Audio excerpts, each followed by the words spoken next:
I've been writing about and investigating UFOs for well over 20 years, and most of that time I've been employed full time to do that work. I've written dozens of articles, I've been on many UFO programs, and I'm often interviewed by news outlets. Claims from credible witnesses of incredible things have inspired me to keep an open mind to the extraordinary possibilities when it comes to the nature of UFOs, often referred to as UAP when it comes to scientific investigation. The goal of this podcast is to provide credible news and information to ground this cosmic conversation. Welcome to Open Minds UAP News.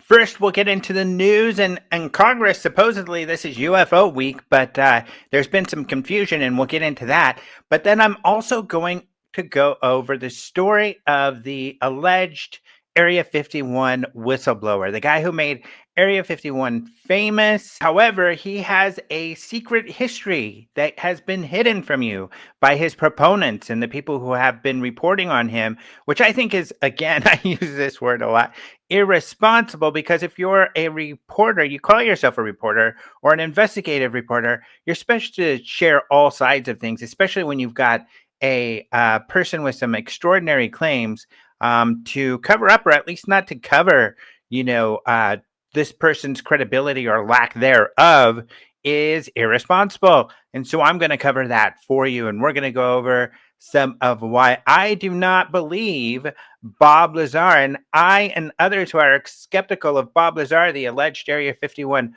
witness, are absolutely justified to be so. And a lot of people want to hate on you and say, "Oh, you big jerk! You don't believe Bob Lazar." Well, I'm going to share with you why I don't believe him, and I've got receipts. So stay tuned for that. But first, let's get into the news. All right. So again, Ask a Poll and Matt Lazar. This is the best reporting that's coming out of what's going on in Congress. That Matt Lazar is there on the Hill every day asking these Congress people about what's going on and getting some really interesting stuff. And so why do I say confusion? Because there was some reporting that there was supposed to be another hearing on UAP this week, but then that got countered and we were told no.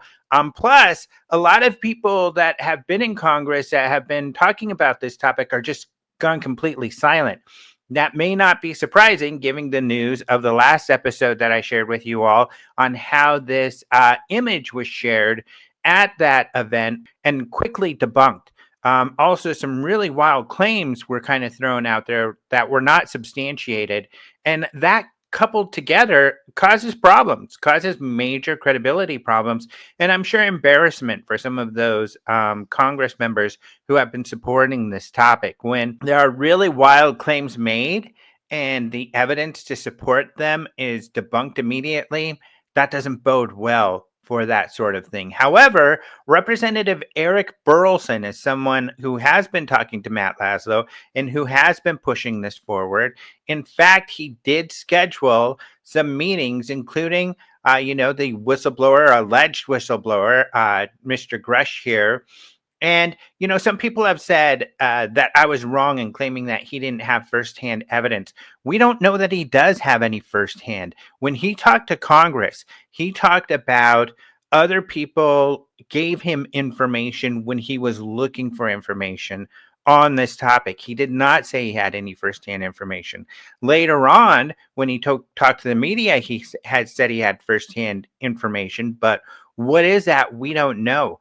One of the problems I see with that is, for instance, there was this Project Kona. A lot of people talking about, there was this back engineering program. Well, when we found out about that program, it was a suggested program. It was not created. And the reason it never got off the ground is because the alleged evidence they were supposed to look into, physical evidence of, materials made elsewhere, was never provided because it just didn't exist. It was, once again, these promises of this evidence that just never comes to fruition, and it never happens. And if they are talking about some of the cases that I'm aware of where this group who alleges this kind of stuff purports as mysterious, it's not mysterious, and it's been demonstrated as something that could be and probably is man-made.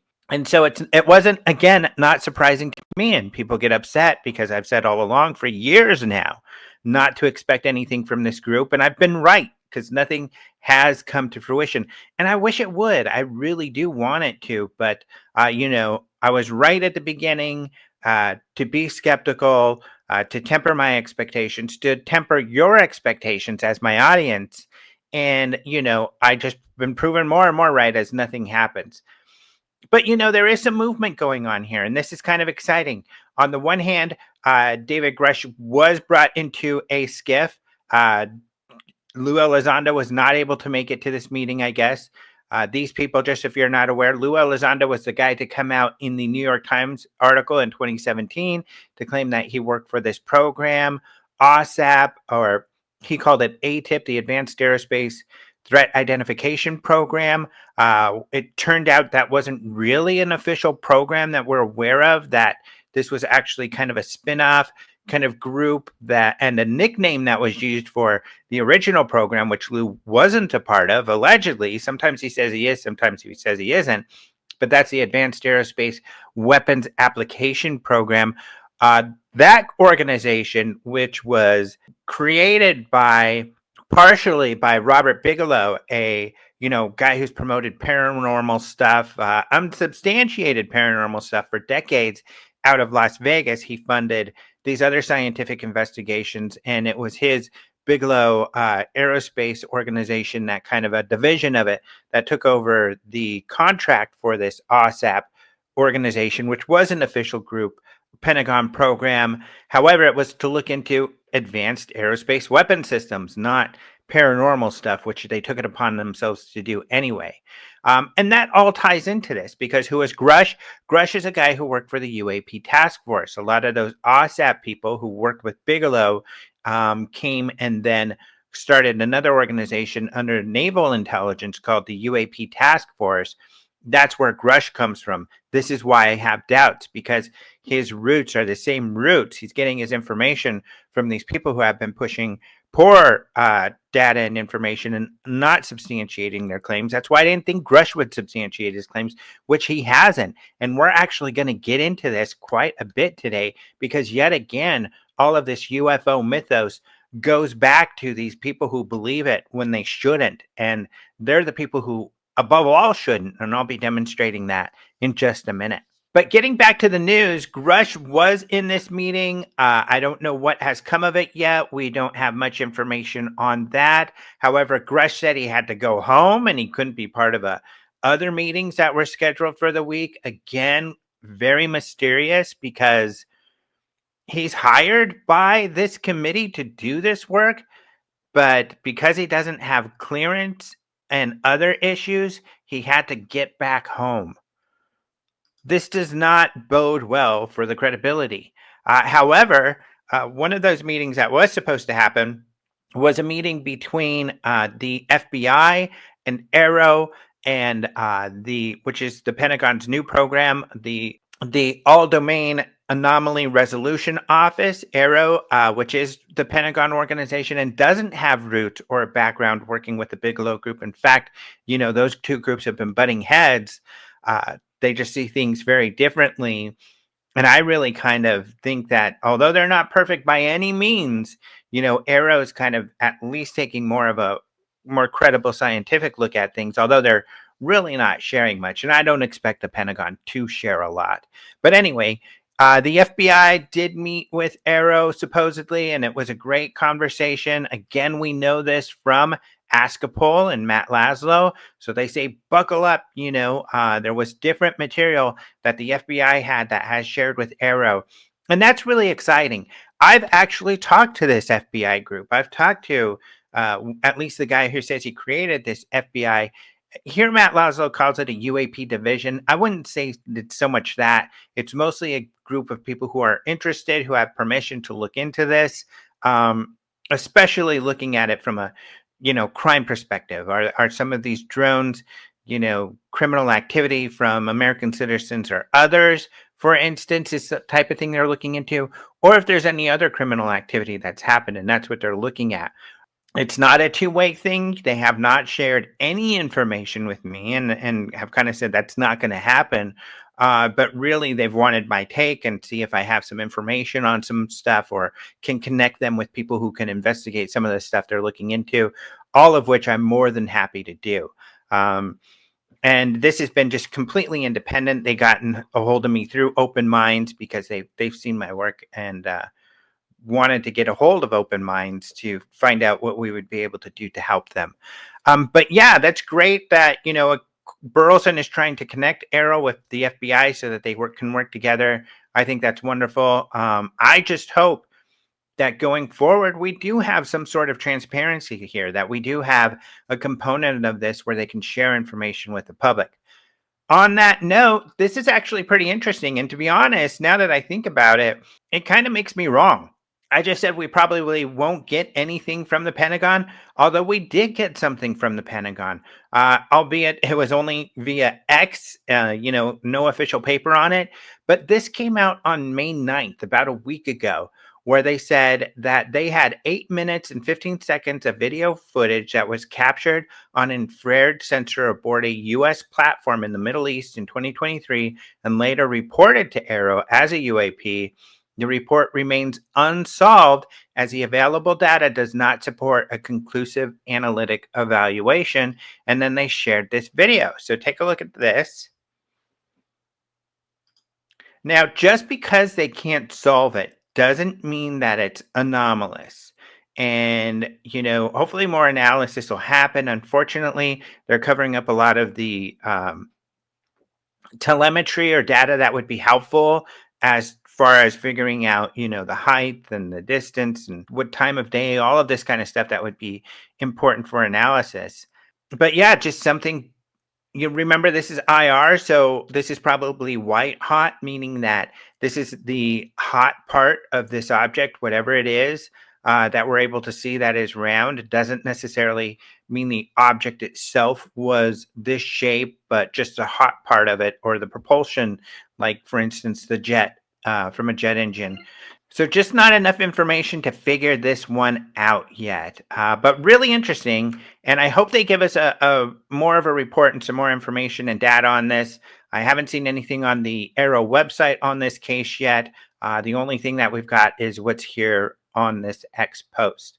So a lot to look forward to hear more about what happened in those meetings this week. I hope that they're able to share something. We'll see if there's any hearings that happen going forward. And hopefully we'll get some more information on this AARO case. So something to look forward to. So the next part, I don't have an interview. Instead, I'm going to evaluate some information for you.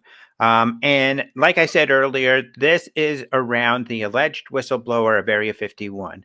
So what's really funny about this is that Area 51 was our kind of most secret base. But in the late 80s, when this whistleblower came forward, and KLAS out of Las Vegas covered this person's claims, it became very popular, super famous, and all of a sudden, Area 51 has kind of become our most famous base as opposed to the most secretive. And what's really interesting is that for many years, while I was looking into this, for instance, it was top secret. They wouldn't even confirm the name Area 51 or that it existed. They also call it the Groom Lake facility because that's the name of the dry lake bed that the facility is on in outside of Las Vegas in Nevada, administered largely by Nellis Air Force Base, but originally created by the CIA with Lockheed Martin Skunk Works. And this is where we know what's been going on there. This is where they built like lots of our stealth, or at the beginning, they built the U-2 aircraft, which was a very low signature aircraft that could fly super high, and it would be able to take pictures of, like, say, Russia and stuff like that. Or the SR-71, which was kind of the same thing, to take photos that could travel extremely fast and extremely high. So no missiles or anything could shoot it down, and we can kind of take pictures of things wherever we want, and nobody could do anything about it. That was the whole point. So it's really popular to believe there's something going on with this. And the Bigelow Group mostly believe this this guy, this guy who claims there were aliens and alien spacecraft at Area 51. And it's unfortunate because I think there's a lot of reasons that we shouldn't believe in this Bigelow group. And I call this the Bigelow group because I'm talking about people like the people at the hearing. Eric Davis is a scientist who's worked with Bigelow all the way back, many years in his first organization, the National Institute for Discovery Sciences. He also worked in OSAP. Another person is Dr. Hal Puthoff. This is kind of the main science guys who has also worked with that organization for a long time. Hal Puthoff has also worked in other fringy things like psychic phenomena with the Stanford Research Institute and the CIA many, many years ago. And this is where the UAP task force comes from. And you start to hear some of the UFO mythos that this organization or these people with this organization really believe and hold as some of the linchpins to, their belief system and what they believe is going on. But really, kind of like I've said in the past, it's a house of cards. And one of their major witnesses is this Bob Lazar guy who claims that, these UFOs at Area 51, he's one guy with a set of wild claims. He hasn't been able to substantiate any of it, but they still stand by his claims. But here's the problem. Another person who's worked in this Bigelow group with this group very closely is George Knapp. So when I've talked about all of these guys, I've mentioned him a lot because he's an investigative reporter with KLAS. He wrote the original Hunt for the Skinwalker book because he was part of those, or at least got to observe those investigations that Robert Bigelow did in this ranch in Utah. Of course, some of you are familiar with the TV show they have on this ranch where allegedly all of this weird stuff happens. George Knapp also co-wrote the book then that the DIA agent in charge of OSAP wrote called Skinwalkers at the Pentagon, which is also about all of this stuff. And he is the guy who really made Bob Lazar popular. The very first interview was with KLAS. George Knapp then picked up that story and has been interviewing and working with Bob Lazar for many years. Now, my personal experience, I've known George Knapp for quite some time. He's been somewhat of a mentor for me. I think a lot of his reporting is great. And for me, when I first got into this, I've always been on the fence with Bob Lazar, but I was like, you know what? George has got this. George is a great, investigative reporter. He's all over this. I'm sure he's got this. But when I started looking into Bob Lazar, there were some very glaring problems. And the first one I'm not going to cover in detail because even UFO researchers who believe Bob Lazar also believe he's a liar. Huge red flag, huge problem right from the get-go because Bob Lazar claims to have these secondary degrees at these universities that he never went to. It just never happened. It's completely false. You can look more into this. I'll show you a little bit about it. But the reason I'm not going to cover it too much is because his main proponents, his main people pushing that he's real, such as George Knapp himself, doesn't believe this either. And I'm going to prove that to you in a second. The other person who's in the news quite a bit is Jeremy Corbell. He calls himself an investigative reporter, but he doesn't really dig too deep into his cases because they're often debunked very quickly. He gets them out there before there has been a sort of consensus or where a group of people has looked at this and agreed. And he may disagree with that, but he hasn't demonstrated that. He hasn't demonstrated this transparent kind of examination, nor does he present the information as, here's something that could be this or that. Let's all, as a community, take a look at that and go over that. Kind of like Jason McClellan and I reviewed recently in one of these shows, like we always do, we try to do. That's being responsible. That's, also research, it's something that we all have to do together. And we can't be definitive without having that sort of acknowledgement and getting, the people who are experts in their certain fields to be able to look at and verify some of this information. So Jeremy Corbell does these documentaries. He's done a documentary on Bob Lazar also, but this is the problem. I'm going to cover a whole history of lies to demonstrate that Bob Lazar lies on a regular basis.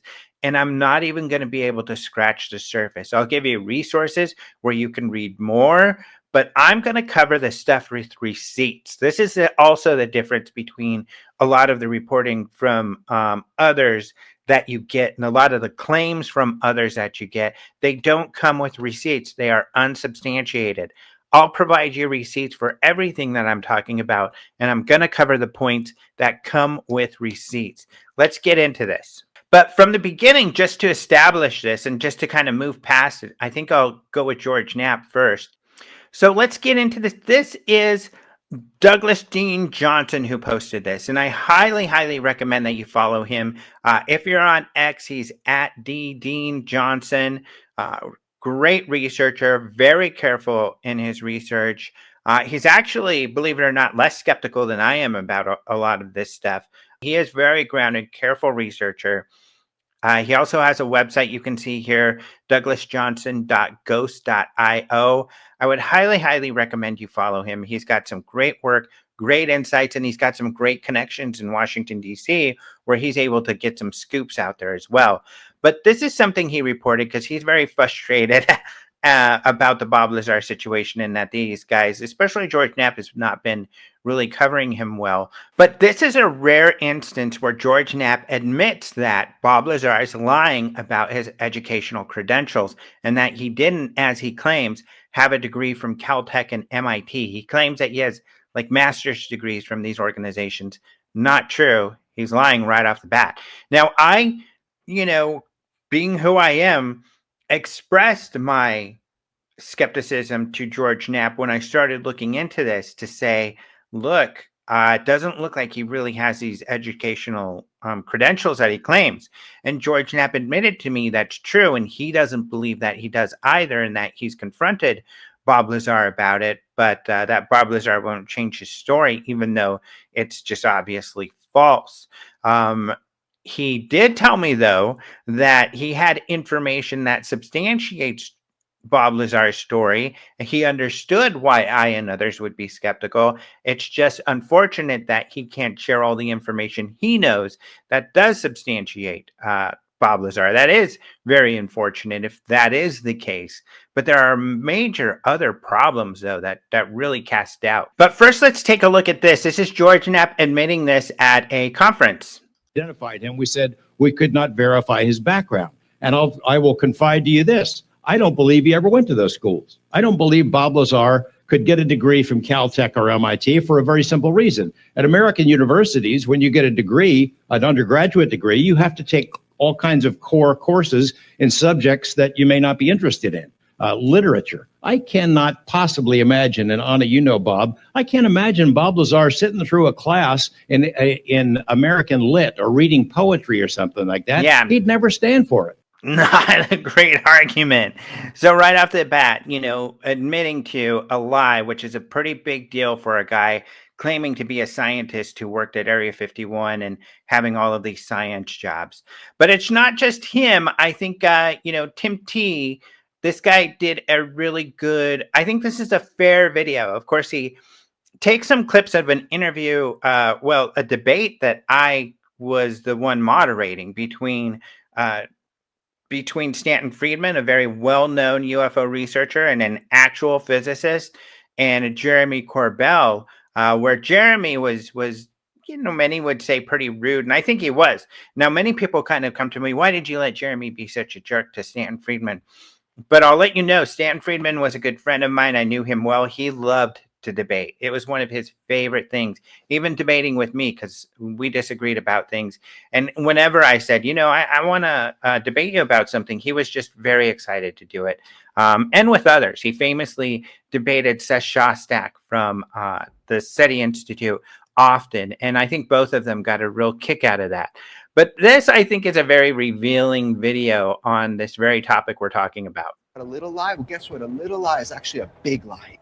I'm saying Bob is lying about having degrees from MIT and Caltech. Okay, great. You've never lied to get a chick? A little lie? Well, guess what? A little lie is actually a big lie. If a person Surprise. lies, why should you believe what he Right. says about Totally. anything? A little lie? Well, guess what? A little lie is actually a big lie. Is that what you're saying? My point is Bob lied deliberately and without a doubt about his credentials. Okay, well, I'm not sure about that he lied deliberately and without a doubt, but you're sure about By that. accident? I'm happy to clarify it. I'm not going to accuse the chairwoman of lying. It's probably, lying involves intent. Oh, yeah, well, So I don't know that there was that. It's politically smart of you to not obviously accuse her of lying.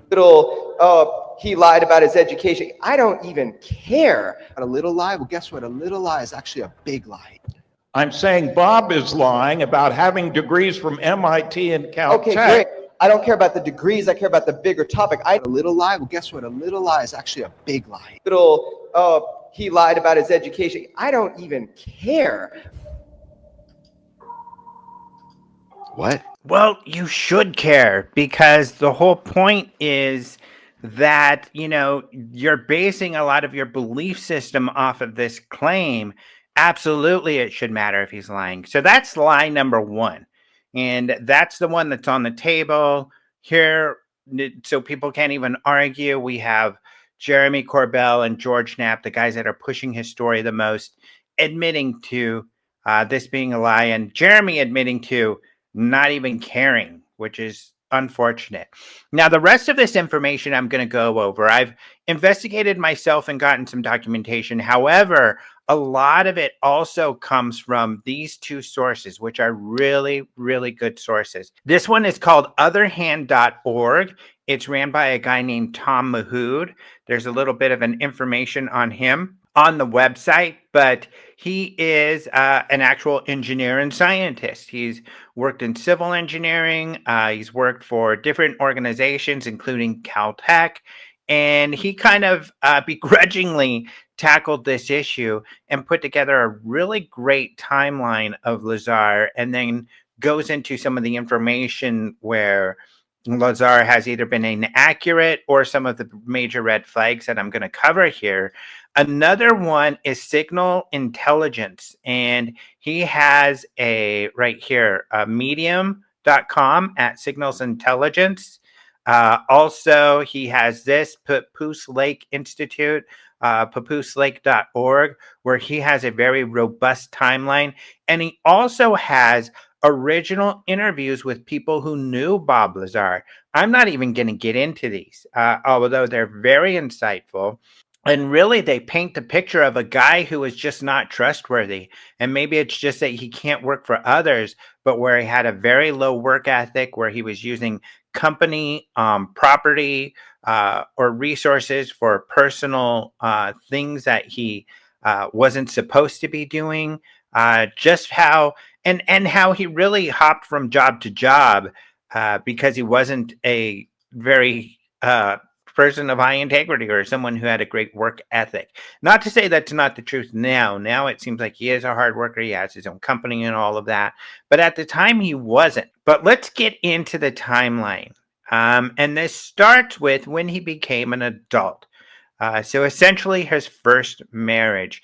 He got married. Here's his marriage certificate here. I'll put links to all of this, of course, in the show notes.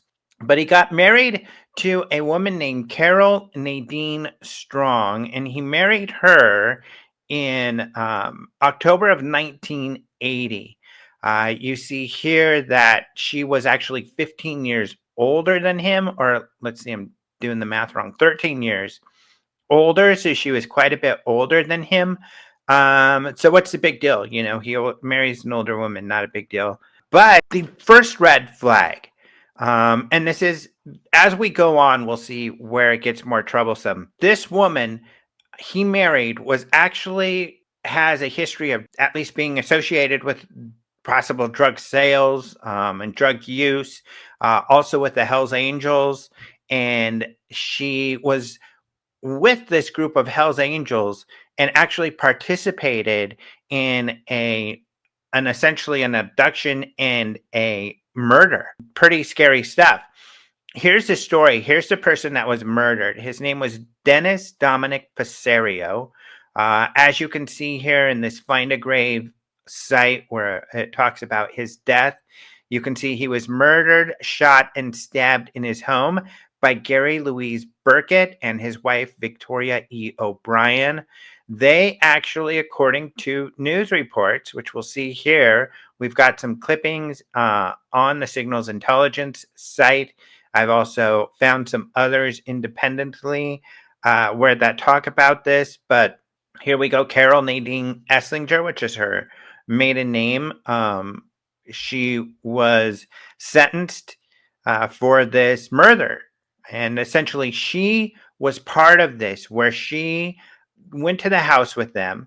She took one of the people at the house into another room and held them at gunpoint while her friends in the other room killed this man. And so she went to jail for it. We don't know how long she went to prison. I haven't found records on that, but she went to prison for that. The other thing was she was arrested in 1974 when she was caught in a truck with a 15-year-old boy and drug paraphernalia and stolen goods. So she had a really difficult background. Does that mean that she had, not recovered and her and Bob were fine and there was no more crime that went on? There's no evidence of that. So maybe she was, but still, I think this shows a little bit of a problem. Where right off the bat, he's marrying this person who is, was involved with a murder and went to prison for a long period of time. And as far as I know, it looks like Bob had kind of your regular, normal upbringing and the middle class and no sort of like sketchy kind of background. So after he gets married, how does it go? Well, if we look at his book, Dreamland, this is just recently a foreword by George Knapp, you see here, an autobiography by Bob Lazar. This came out in 2019, so fairly recent. And in the book, if you look at, well, how did it go? He said, life seemed to be pretty good after I got married in the 80s. They had a photo business where they were doing a 1-hour photo kind of shop in Los Alamos, where apparently he had other work as well. And in fact, it's well known that he did work at the Los Alamos, labs out there for a short period of time. He claimed that he was working for the labs themselves in the Navy, but his records were, I'm not even covering this part. His records seem to be faked. They're just demonstrably fake. He didn't work for the Navy. Who he did work for was this group called KM. He was essentially a contractor, and he worked there for a short period of time. He was an electrical technician, is what most of the reports say. He says he was like an electrical physicist or something. Absolutely false. There's no evidence of that. He didn't have the credentials to be that. But he's obviously smart when it comes to science. So the technician part seems to fit. Some people argue that, he was just a contractor. He could have been a janitor, and he could have been. We don't know, but he does have demonstrably some science knowledge and has the capability of doing more and capability of being an electrical technician, which is what likely he was, and that what other coworkers and others have reported that he was. But here's where the lies begin. He said the photo business was Carol's to oversee. So that was a photo business that he and she ran together. But he said, we also invested in a legalized brothel in Las Vegas that was taking in $100,000 a month called the Honeysuckle Ranch. Well, others have looked into this, including Signals Intelligence, including speaking to historians that know about the legal brothels in Las Vegas. There was no legal brothel called the Honeysuckle Ranch at all. That seems to be completely made up, probably made up because at the time he was living very lavishly. He even talks about how one of his indulgences was to buy this Chevrolet Corvette. But his money wasn't coming from a brothel. In 1986, Bob Lazar had to file bankruptcy, and those bankruptcy documents are readily available. Here they are, in fact. And he says in 1986, at the time, he wasn't making any money. So it does show here he was self-employed, his own company, running a photo development company at the time of, and this is at the time of the bankruptcy. So he was self-employed, but he, on this document, claims he wasn't making any money. He had no income coming in. But more importantly, when we look at that period in the 80s, from 83 to here's 85, 84, 86, he was borrowing money. These are all of the loans and debts that he could not fulfill. So this is the money he was borrowing. In some cases, 50,000, 80,000 from banks, or that was his mortgage, but here's from bank 60,000, 10,000. Here's how much he had been able to pay back. In this case, 1,000, 2,000 on $50,000. So he was obviously having problems. It also goes into an abundance of personal loans he was taking from family members that were also large figures that he wasn't able to pay back. So he was taking tons and tons of money out. The Corvette repoed. He wasn't able to pay it. He only paid like $600 on it, and it got repoed, all in this documentation. He bought another car that is also kind of famous, a Honda, that he kind of turned into a jet car. That was also something that was part of this bankruptcy that he was not able to pay back. So he wasn't living large off of this brothel he allegedly bought into, which seems to be a complete lie because there's no records of that. In a later document, we'll look at a list of where his income came from, an official document, and he did not list a brothel in that. And it wouldn't make sense that at the time that he's raking in $100,000 from a brothel, he's also taking out all of these loans from friends and families and banks that he later has to go into bankruptcy because he can't pay them back. Just a lie. I mean, it just seems to be a complete lie. What's interesting then is that he says he stayed in Los Alamos working while his wife bought a house, Carol, and moved to Las Vegas. So she's living in Las Vegas. He's in Los Alamos. Well, interestingly, in 1986, April of 1986, he up and leaves all of a sudden. And there's even an article in the Los Alamos News about this. So here's the headline, that this UPS shop closes and boxes left behind.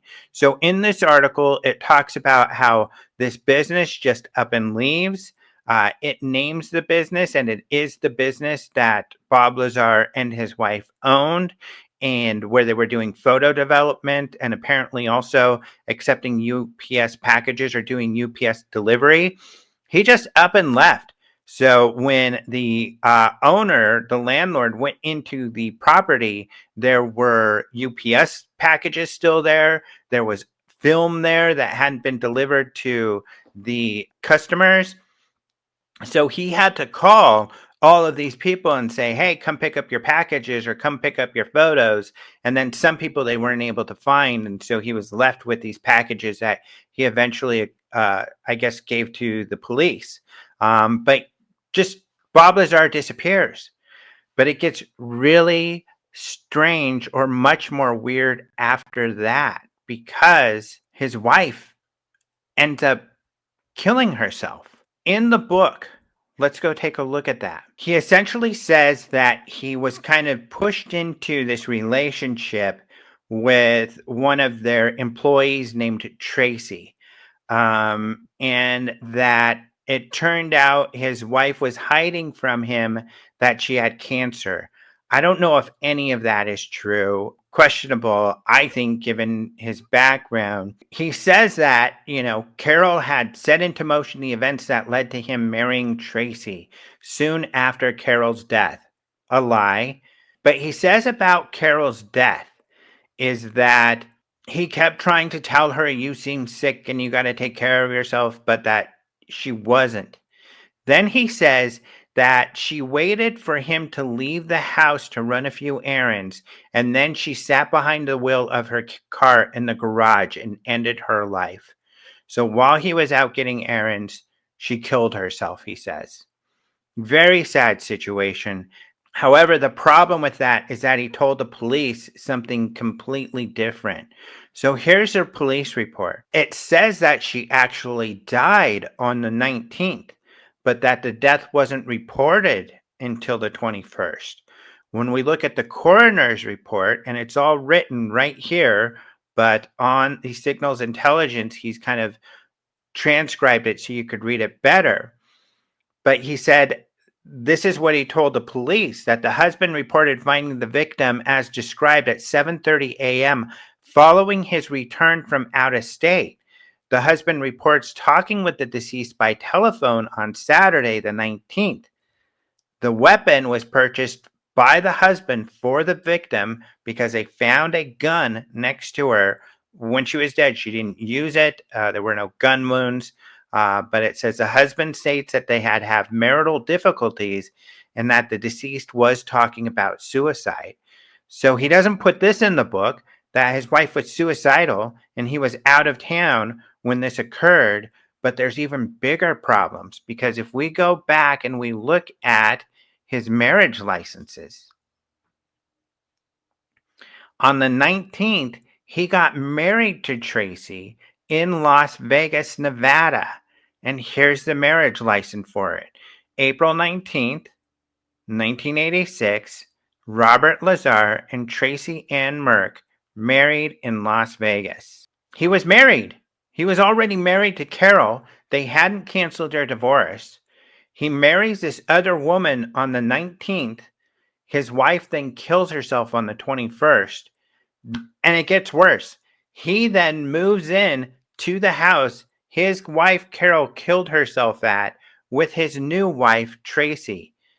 And it gets worse. It always gets worse with Bob Lazar. So this is according to the police report. So either Bob Lazar is lying somewhere. He's either lying, first of all, he got married. He's lying about that he got married to a woman when he was already married to another woman.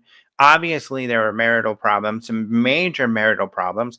On the day of his marriage to Tracy, he talks to his current other wife, who's at the house in Las Vegas. He doesn't go to the house till a couple days later, then allegedly finds her dead. In his book, he glosses over this completely and tells a different version of this story, where he was out for errands and he came back and she's dead, and that he didn't marry Tracy until a few months later, which is kind of true, but actually also a lie. Because if we go look back at these marriage licenses, there's yet another one. And it does show that he got married again in October of 1986. He married a woman named Jackie Diane Evans. Now, who was that? That's Tracy.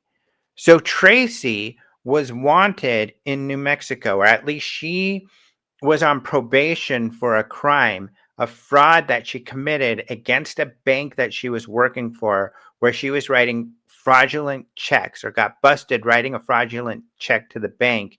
And so she was on probation, not supposed to leave the state. She left the state to move to Las Vegas to get married. And for that reason, she went under an alias, the alias of Jackie Diane Evans. All of this are major credibility issues. He's lying. He's around, and obviously him and the people around him just lie. And he allegedly had a secret clearance where he could work at the most secretive base that the United States has on the most secretive project. It makes no sense. Major credibility problems, major red flags. Again, I haven't even scratched the surface of this.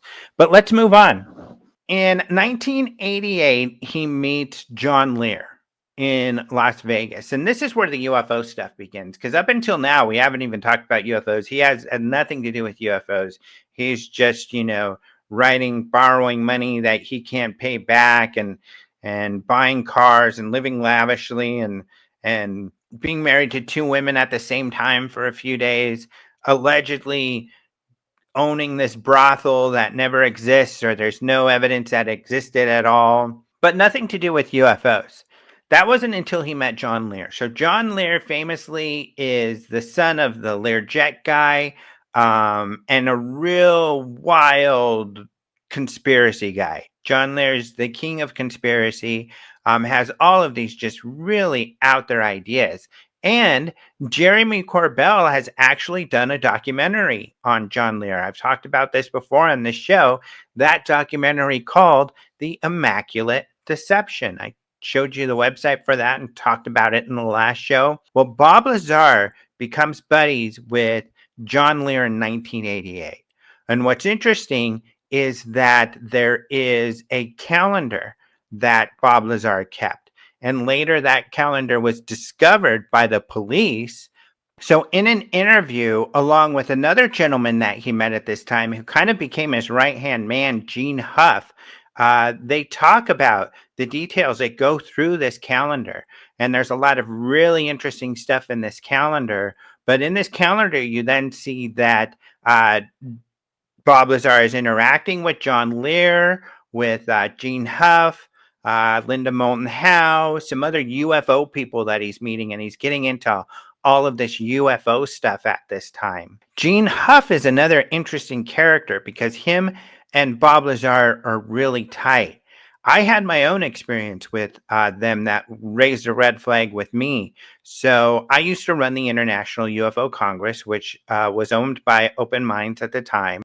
And at the time, my boss really wanted to get Bob Lazar as a speaker. From the get-go, he believed Bob Lazar's story and really wanted to get him. I, of course, was skeptical, but look, I wanted to make it happen. This was my boss, and so I worked really hard to make that happen. And I had talked with George Knapp quite a bit to make that happen. At one point, it was suggested, perhaps for the right price, that Bob Lazar would do it. I've been asked not to discuss that price. Other people have, but I won't do that because I was asked not to. But anyways, we met the right price, and we were able to get Bob Lazar to come speak at the conference.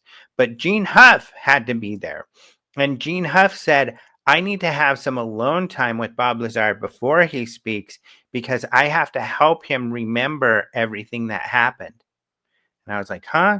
And I probably made a funny look because Gene goes, he doesn't always remember the details, so I have to help him with that. Why does a third party have to help him remember his own memories and the things that happened to him? Huge red flag there. But anyway, I've also got this link that I'll add to where John Lear is talking about, his meeting with Bob Lazar and some of the things that Lazar told him and some of the stories that just don't align, where there's also other problems. And I'll touch on that a little bit also in a minute. But this is the most interesting part, is that in Bob Lazar's calendar is an entry for watching UFO cover-up live on October 14, 1988. And I've covered this before. I talked about this, I think, in just a couple shows ago, maybe the last show too, because this is a really important point, that the first time the idea of aliens at Area 51 was introduced to the public was on this television show, UFO Cover-Up Live. It was introduced by a person that was blacked out and using the code name Falcon.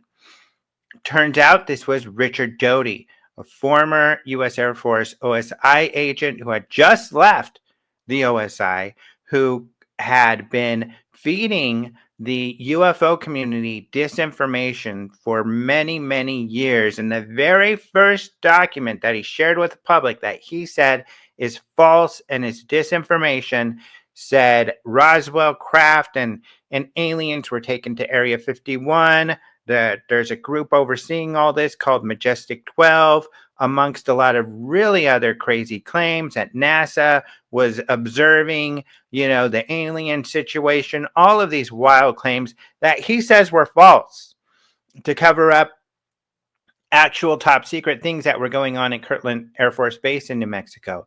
So, but this Doty guy's just been talking about all kinds of crazy lies and everything for many, many years.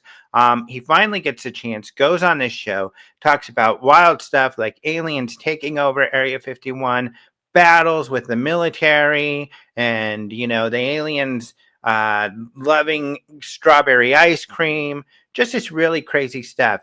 Bob Lazar watched that TV show in 1988, and he documented that and spoke to that and has admitted to that. Why is that interesting? Because just a few months later, he comes out claiming that he worked at Area 51 and he saw all of these crash craft and he was told about aliens, saw pictures of aliens, all kinds of crazy alien stuff that he can't substantiate that he heard on UFO Live Cover-Up. That's the link. So it wasn't even Bob Lazar who first released this alleged information. It was Richard Doty in documentation he says is false, although these days, you know, he says it's real, he says it's false. Many, many reasons to doubt all of this information, but people believe it and they suck it up. And it gets worse because soon after that, Bob Lazar starts an illegal brothel. Now, he claims that he was set up and that, you know, it was just the government trying to get at him for coming up with these secrets. Totally false. These are the police reports. And the police reports clearly show that Bob Lazar approached prostitutes. At the time, apparently he's hanging out with prostitutes. And he had this idea to start up a brothel. He leases an apartment complex, two of them next to each other. One of them, he sets up camera and surveillance stuff so he can watch the prostitutes with their clients, supposedly to make sure that they're safe. And he eventually gets busted. It's all very well documented. He pleads guilty.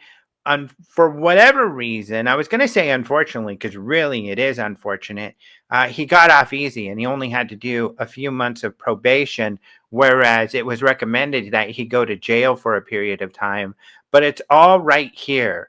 Bob Lazar getting busted for this brothel that he created right here in the police reports. Here's the case pre-sentencing report, and then here's the actual affidavits from the various witnesses, all of them saying it was Bob Lazar. Bob Lazar tried to say, oh, you know, they set me up and made it look like I started this whole thing, but I was just setting up their computers, setting up their faxes. It's not true. He set up this whole thing. He lied about that. And luckily he got off. But this is this is what? Let's look at the year here. 1990. And he had set up this brothel prior to that. So as he is getting this attention for being this incredible whistleblower, he is getting in trouble for setting up a brothel. Even worse, George Knapp goes to his trial where he's trying to claim, oh, they're just coming after me because I know about the aliens, and is a character witness for Bob Lazar. That's troublesome. I mean, you're a journalist who's supposed to be unbiased, and you're supposed to be evaluating the credibility of this witness, your star kind of witness and source to this these allegations of aliens at this secret base, and you're a character witness for this person, having known that he's lied at least about his, you know, educational background. That's a huge problem. And remember how I said it gets worse? It always gets worse. It gets worse because at this same time he's running this brothel, he is paid $30,000 by Robert Bigelow. So this is the problem. This is why these guys are not good sources of information. Robert Bigelow makes these claims. I know about aliens. If they don't believe me, I don't give a damn. He tells something similar to 60 Minutes. They make all these claims. Aliens are here. Aliens are there. Aliens are everywhere. And there at Skinwalker Ranch. And there's Bigfoot and cattle mutilations and all this stuff going on. and they don't substantiate any of it, and they expect us to believe it, to the point where some of the people in this group are really aggressive with people who question them. And that's unfortunate too, because if you don't have any proof, it's okay for people to question you. I don't expect anybody to believe anything that I have where I don't have proof. That's why I bring receipts, like with this show, where others don't. Here's the receipts on this. So Robert Bigelow hires Bob Lazar. So problematic. And he gets screwed. He puts together a company. Let's see. They call this company the Zeta Reticuli 2 Corporation. $30,000, like I said, and he gets screwed.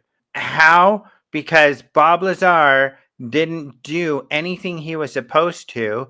Here is Bigelow telling the story himself. And this is what's really funny, because this is an article from George Knapp in 2021, where he interviews Bigelow about Lazar, because all these rumors are coming out, Lazar screwed Bigelow, Lazar, even Jacques Vallée, another famous UFO researcher, talked about Bob Lazar claiming aerogel was from aliens or something like this. And Bigelow's like, no, he didn't do that. So essentially, this article is about Robert Bigelow clearing the air about Bob Lazar and saying, oh, no, he didn't do any of this stuff. And he talks about the aerogel. But at the end of the interview, to George's credit, he asks the most important question, and it's pretty shocking to me. So let's take a look here. You went into business to build a certain device. He set him up in a small lab to see how he did, and then you split. After a while, you split up. Yeah. A lot of stories told about that. Yeah. What's the bottom line for you? I had a gal working for me that would check up on him, and I was out of town at the time, and she says, and so I said, okay, what's going on in the lab? And she said, well, I'm really sorry to tell you, it's being used as a little warehouse for furniture, And I thought, oh, geez, okay, I see the signs now. Okay, that's the end of it. That he just wasn't doing what he said he would do. Yeah. Correct. So well, that sounds very Bob-like, doesn't it? Yeah, it was a storehouse, warehouse for him, because he had this furniture and no place to put it, I guess. Yeah, that was all. Yeah. What? So there he is admitting that he screwed him, that Bob Lazar claimed he was going to do this stuff that he didn't do. What they're glossing over is that Bob Lazar was paid a large amount of money to do this work that he didn't do. Yet these guys go on believing his story. I mean, George is like, oh, that crazy Lazar. That sounds like Lazar.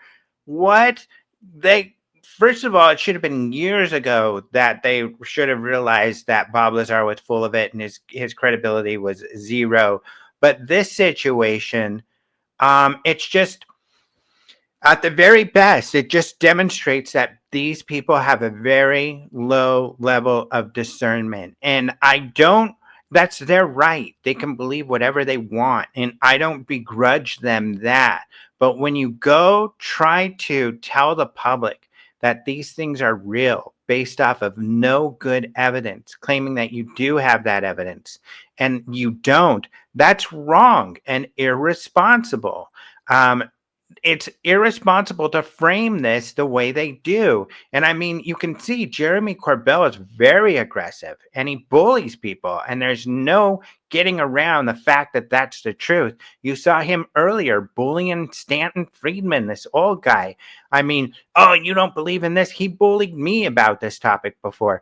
And I'll share this situation. So this was in his documentary, which ends with this amazing FBI raid. And they're like, oh my gosh, we don't know why the FBI raided us. It had to have been because they knew that we were talking about Element 115, this secret stuff. That was not true. It later came out that the police were raiding Bob Lazar because they believed he supplied some chemicals that one of his customers used to kill his wife. Now, it turned out, and I don't know how it turned out completely, but I believe that they were found out that Bob Lazar did not, supply this chemical. I don't believe he was guilty, but he wasn't found guilty, so maybe he wasn't. But it turned out they were told that by the police why the warrant was being served and why they were being raided. But Jeremy left that out. When that came out, because I try to report honestly, even when it's about friends or associates, I said, you know what? That was disingenuous. That was not framed correctly. And he came at me, why are you telling people I'm a liar? Blah, blah, blah, blah. And I said, well, you weren't honest about this.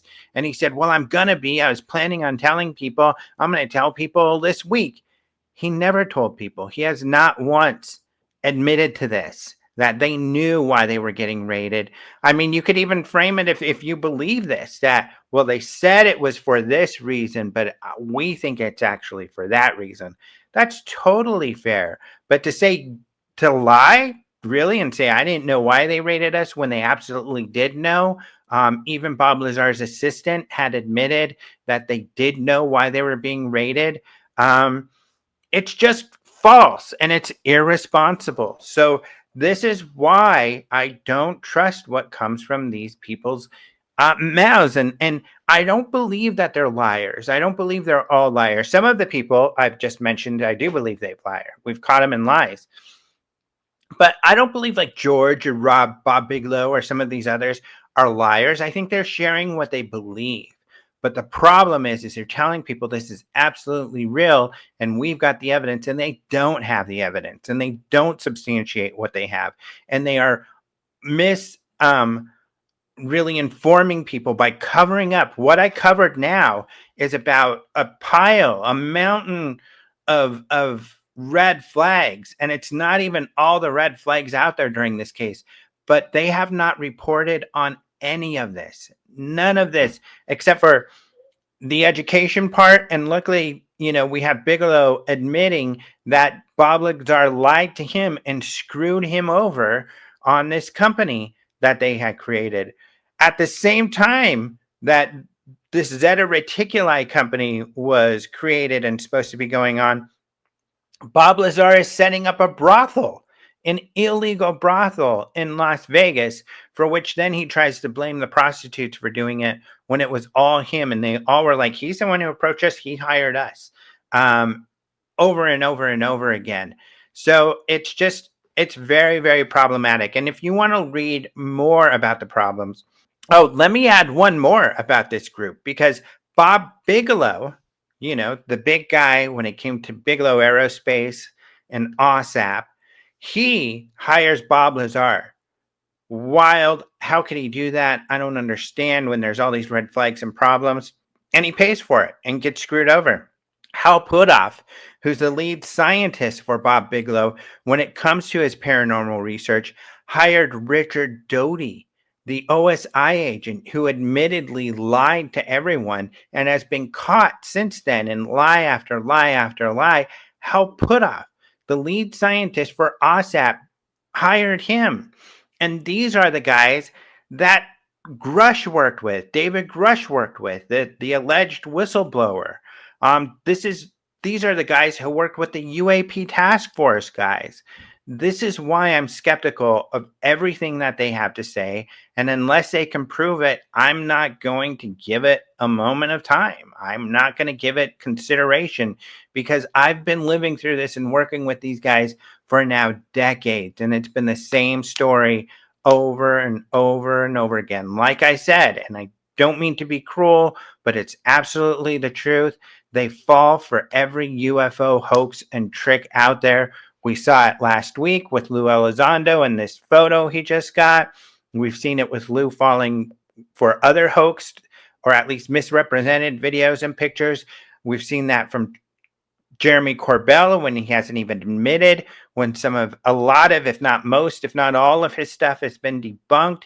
They're typically either misrepresenting or misinterpreting information. I think many of them are honest mistakes, but if there's someone who continually makes honest mistakes, are you going to trust them? Is that going to be a trusted team member? I don't think so. And like I said, really take a look at these links, because there's more and more that is out there. So for instance, a lot of people talk about, well, Bob Lazar has been so consistent with his story over the years. Absolutely false.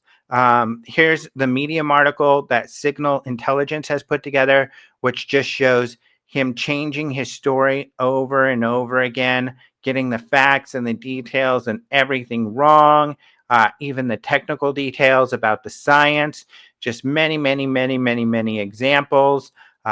If you read this site, if you read The Other Hand, which was put together by Tom Mahood, you've got a lot of the same. And that doesn't even get into the science and how the science is wrong and the science doesn't work.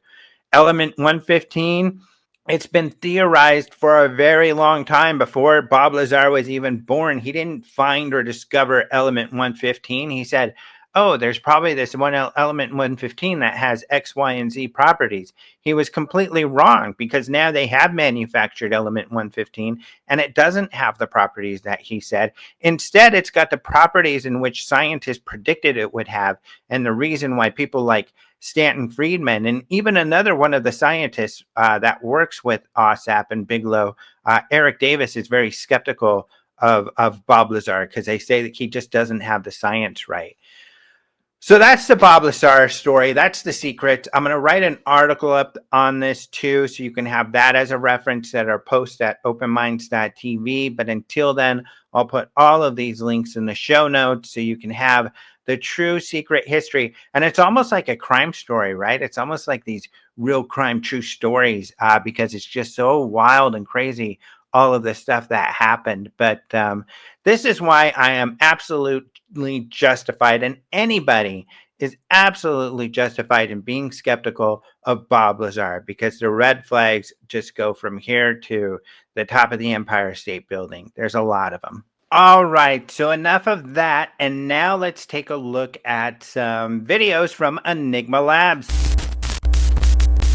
All right, these are the Enigma Labs videos of the week that I really like, and we'll also look at some that I've reviewed before, at least one where I think I figured it out, or at least some of the commenters think they figured it out. Remember, when we look at these videos, I always say that I expect them to get debunked, even the ones that I think are mysterious, because, that's the whole point, is somebody knows what's out there. And I like to post them, even if I take some heat for it, just because I would rather post it, have some people look at it, and educate myself and you all, so we can educate ourselves to figure out some of these things that people are mistaking for something mysterious when they're not. So let's take a look. So you might remember this one. This is from England, Rossendale. I think I showed this one last week, and I'll make this a big screen. But yeah, look at this guy. So it is this object, but 3 dots flying along, and goes behind some trees, 3 illuminated dots. And a lot of people say they can see some wing flapping, and I think maybe they're right. But especially at the end here, I think that you can see some wings flapping. So I think that the people who commented that they're probably birds are probably right. Also, early on in the video, the configuration changes because they're, here where they are, all 3 in a row. But then the last one kind of catches up and goes past the second one, and then stays past it there for a while, even though they look like a triangle. Remember, any 3 dots, 3 points of light are going to look like a triangle. So I think this one did turn out to be birds. They're probably right. And when we're investigating UAP, the big deal is that, we're trying to rule out any prosaic explanations. And in this case, I couldn't rule out birds. And so I think it might be birds. So tell me what you think. If you disagree, that's great. I'd love to hear what you think. Here's another one, and I love sharing these because we get a lot of Starlink or SpaceX videos. A lot of them. There have been people online that, people don't mistake those for UFOs. They absolutely do. Every single launch, I think we get at least some reports, but the videos are spectacular. And I can see why people would be confused, because these things look so cool. And don't be embarrassed. Please do submit these or anything cool you see in the sky. But I think I'm the one who named this a bright bow tie like light in the night sky. This is from the Oro Valley in Arizona, May 31st, 2024. I always do go check to make sure there was a launch that day, and certainly there was, and it was just prior. It was at 10:37 Eastern p.m., and this is Mountain Time at about 11 p.m., but this is likely the second stage, and it had gone around the planet at least once, because it's what I call the bow tie. Let's hear the audio. I don't even remember what the audio was like in this one. And you'll notice it's a bigger bow tie. So look at that. Absolutely extraordinary. So what's going on here is that it's outgassing.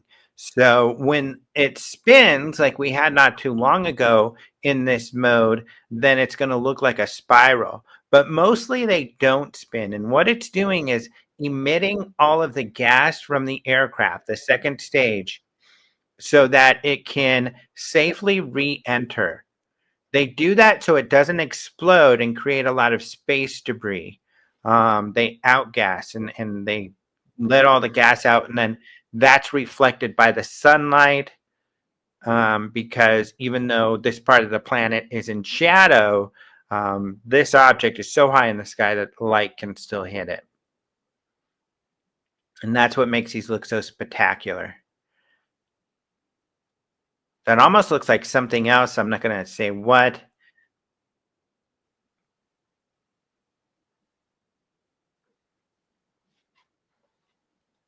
And then it stops because it's pushed all the gas out. It's no longer really visible, and now it's just a tiny little dot like a satellite.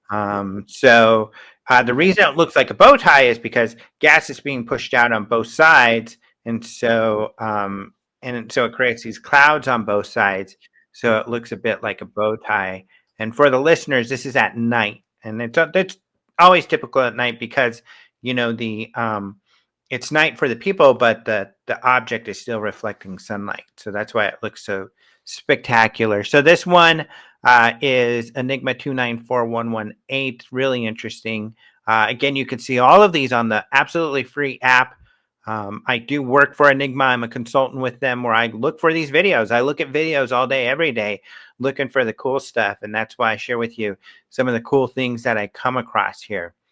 And here is another cool one. So this is kind of neat. Look at this crazy object. Let me full screen. So this one, so people know, is from Northridge, California, May 7th, 2025 at about 11 p.m. Again, I call it, or the title for this is a large pulsing white lights moving side to side. The witness says, many people witnessed this object with pulsing lights. My camera didn't really do it justice, but the craft was far and it still looked big. The lights were white and pulsing from side to side. On camera, the lights were colorful. I don't know what that means. And what we can see on the video is, of course, it is nighttime, so it's dark out, but it is in a metropolitan area, so there's lots of light coming from the city.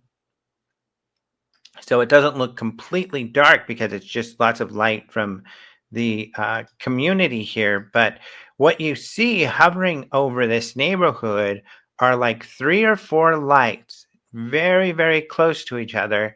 And they're just sitting there, not doing anything. So it is a really weird video. I'm not sure that you can see the lights going back and forth. Some of my thoughts were perhaps these are flares that were dropped by a military somewhere soon nearby. To be honest, I'm still not sure what this is. I think there is an explanation, so I'm really excited to hear some feedback from you all. But this is a really weird looking one. I'm going to turn up the audio here. Just hear some crickets. The witness is pulled over in their car. They're filming from their car. So I really love it that people pull over and take these videos when they see something they can't explain. But it is pretty weird. I'm not totally sure what it is, but I would imagine it has a mundane explanation. So that's a weird one. That's pretty cool. From California. That's Enigma number 313276. In fact, you'll find this on the content feed. So that tab on the left-hand side bottom left-hand side of the app. You'll be able to click that and see that one. And this one as well. So this one is from May 10th. This is New York, New York. That's where our offices are and where my colleagues are that I talk to every day at Enigma.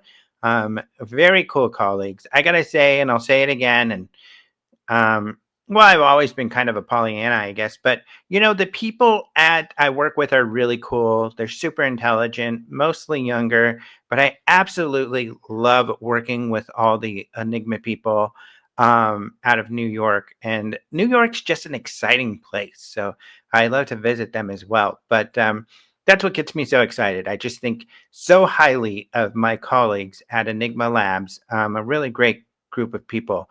But this video is from May 10th, just a few days ago, 9:30 p.m. Eastern, Enigma 313406. The description from the witnesses: I was walking my dog as usual. Again, another dog walker. People often see things when they walk their dog. I hope I do tonight when I walk the dog. But I was walking my dog as usual. The weather was cloudy and warm during this time of year in NYC. I decided to look up to find stars, but instead I see 4 yellow lights in the sky moving in weird directions, so I decided to take a video. One of them flew off in a fast pace. Now, we only see 3 lights in this video. It is night. You see 3 lights very vividly above the city there. They do look orangey, and maybe that will give you a clue for what some of you what I think it is. They are zooming in, and you can see a couple of lights very closely, and you can see a slight flicker, but they're very bright. But because of their orange color, and it's a very short video. It's only 23 seconds.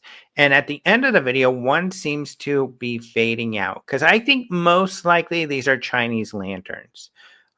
Typically, the orange orbs are. Now, some people disagree. I know there is at least one scientist doing a paper on orange orbs. But really, I have not seen an orange orb I did not think, to be honest, was Chinese lanterns, just because they move slowly, steadily. You can see the flicker. And this one, the flicker isn't as apparent, but you can see it. And then typically they fade out fairly quickly. And in this video, at the end, one does seem to be fading out. Still, very visually stunning video. And I could be wrong, so take a look and let me know what you think. It is a really cool video. I really do like this one. So yeah, that's another really interesting video. That is Enigma. I think I've already said it, but you can find it either by going to the website and typing in the URL, which is just enigmalabs.io/sighting/313-406. That's the Enigma number, 313-406, or downloading the free app, which is now available on iOS and Android. And we are constantly working on improving both. So we really got Android out as quickly as we could. It had a little bit less functionality than the iOS version, but we're quickly changing that. And just because they're different platforms, the Android one's looking really cool. It's they're doing some really great jobs on upgrading that one, but they're both really cool and absolutely free. So why not go to enigmalabs.io? There's a link where you could get to download, or go to the Google Play Store or the Apple Store and download those. So thank you so much for joining me on this show. We will likely next time have Jason McClellan back, my old partner and old school buddy and partner. We're both old, I guess. But my buddy who I worked with Open Minds for so many years, and he's going to be doing a deep dive on this Immaculate Constellation alleged whistleblower witness. So he's going to break that down and go over that with us to inform us, what to look out for when it comes to that testimony. So that's going to be great. But thank you all so much for joining me. Until next time, adios, muchachos.